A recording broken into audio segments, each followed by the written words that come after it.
Salut à tous et bienvenue dans cette nouvelle vidéo pour ma chaîne French Projet. Aujourd'hui je vais vous présenter la Samsung Galaxy Note 8.0. Ça fait déjà un moment que cette tablette est sortie, mais je voulais quand même vous la présenter. A noter que la totalité de cette vidéo est tournée avec mon OnePlus One. Commençons par les spécifications techniques. On a donc une tablette de 8 pouces qui a une résolution de 1280 par 800 pixels. On a un processeur Exynos quad-core cadencé 1,6 GHz, une mémoire interne de 16 Go extensible par microSD, une batterie de 4600 mAh, le tout pour un poids de 338 grammes. On notera qu'il y a un vibreur sur cette tablette. C'est assez rare d'en trouver sur des modèles de cette taille, donc c'est à noter. On a également un stylet S Pen qui est présent sur tous les modèles de la gamme Galaxy Note. Je reviendrai plus tard sur l'utilité du stylet.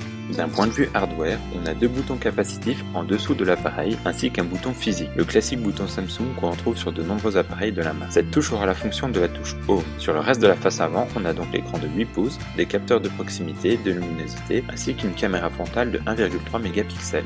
Ensuite, sur la tranche droite, on a le bouton On-Off verrouillé déverrouillé. En dessous, on a la touche de volume plus et moins. Et enfin, on a un port infrarouge car il y a une fonction télécommande. On a également un micro d'ambiance. Sur le dessous, on a deux haut-parleurs et au milieu, le branchement micro USB.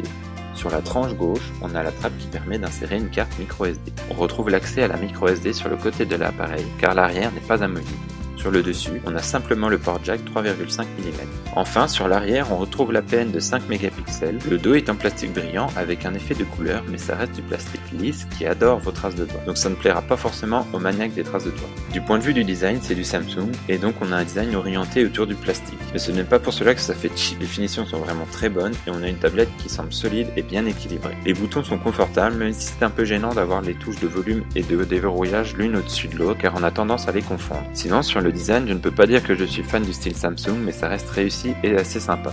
À l'intérieur, on a de l'Android KitKat 4.2.2 avec la surcouche TouchWiz. Personnellement, je ne suis pas du tout fan de cette surcouche que je trouve lourde et des fois un peu compliquée. Moi, je fais partie des adeptes de l'Android stock ou équivalent, donc moins il y a de surcouche, mieux c'est pour moi. Cependant, je trouve que l'ensemble marche plutôt pas mal quand même, surtout pour cette tablette qui est vraiment orientée prise de notes, dessin, bref, bureautique essentiellement. Clairement, on a tout qui est fait pour favoriser la productivité. On a un vrai multitâche multi-fenêtre qui permet d'avoir deux applications sur l'écran et de naviguer entre les deux de manière assez simple et fluide. J'ai testé en mettant deux vidéos par exemple et ça marche plutôt bien. Pour moi, c'est une des fonctionnalités que je préfère sur cette tablette. Pour le reste, on a quelque chose d'assez classique. N'espérez pas du flat design à la façon Lollipop car on est sur du KitKat et je ne pense pas qu'il y ait un jour une mise à jour qui permettra d'évoluer vers Android 5.0 ou plus.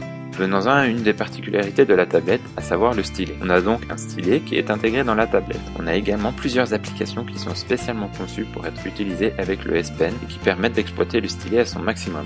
L'intégration de la gestion du stylet dans TouchWiz est vraiment sympa. Par exemple, lorsque l'on approche la pointe de l'écran à moins de 1 cm, il y a un pointeur qui apparaît et qui permet d'avoir des infos ou de présélectionner des fichiers. C'est bien pensé et assez pratique. Pour le reste, la saisie est plutôt bonne, mais pas non plus comparable à la saisie avec un stylo. Je ne pense pas que ce soit confortable de prendre des cours ou autres avec le stylet en écriture manuscrite. Pour ce qui est de l'écran, il a un beau taux de contraste et les couleurs vraiment vives, mais il est un peu limite en termes de définition. On voit assez vite les pixels si on s'approche un peu. Dernier point sur la partie photo. Je vais faire très vite car clairement les tablettes ne sont pas les meilleurs appareils en termes de qualité photo, mais ce n'est pas un point négatif pour moi car je pense que les tablettes ne sont pas faites pour faire de la photographie, c'est juste là pour dépanner si on veut prendre une image à la volée. Ici, c'est tout à fait ça. Rien d'exceptionnel, mais ça fait le job. D'un point de vue ergonomie, on a donc quelque chose de plutôt bien fait et d'assez bien pensé, mais l'ensemble reste perfectible. Pour conclure, qu'est-ce que j'ai bien aimé? Tout d'abord, la finition qui est vraiment bonne malgré le tout plastique. L'intégration du stylet est vraiment réussie et c'est certainement l'argument principal de cette tablette. Sinon, l'utilisation globale et l'ergonomie sont plutôt intéressantes et agréables, même si je le répète, je trouve que ça reste perfectible. L'autonomie est plutôt bonne sans être exceptionnelle. On tient plus d'une journée assez facilement et je m'attendais un peu plus avec une batterie de 4600 mAh. Ce que j'ai moins aimé, c'est la surcouche TouchWiz dont je ne suis vraiment pas fan. L'utilisation devient des fois bizarre et on a du mal à s'y retrouver dans les réglages par exemple. La puissance est également un peu juste. Aujourd'hui il existe mieux et je ne pense pas que les derniers jeux 3D passeront sur cette tablette. Enfin, le reproche que je ferai au design, c'est que je trouve les bordures autour de l'écran vraiment trop grosses. Du coup, on a une tablette très large. Quand on la compare à la Nexus 7 qui a un écran 7 pouces, c'est assez frappant. On a donc un produit qui reste intéressant. Le format 8 pouces est un bon compromis entre transportabilité et confort d'utilisation. Si j'avais une taille d'écran écran à recommander, ce serait celle-là. Pour le prix d'environ 300 €, c'est un produit qui était peut-être intéressant à sa sortie en mai 2013, mais je pense qu'aujourd'hui, en 2015, il existe vraiment mieux et je ne vous la conseillerais pas si vous cherchez à acheter une tablette aujourd'hui. Mais ça me permet quand même de dire que le format 8 pouces est pour moi très intéressant. Voilà, c'est tout pour cette vidéo. Merci de l'avoir regardé. N'hésitez pas à l'aimer, la commenter et la partager, ça aide vraiment la chaîne. Si vous aimez mes vidéos, vous pouvez aussi vous abonner à ma chaîne YouTube et me suivre sur Twitter, le lien est dans la description. Moi je vous dis à très bientôt pour de nouvelles vidéos sur ma chaîne YouTube. Bye!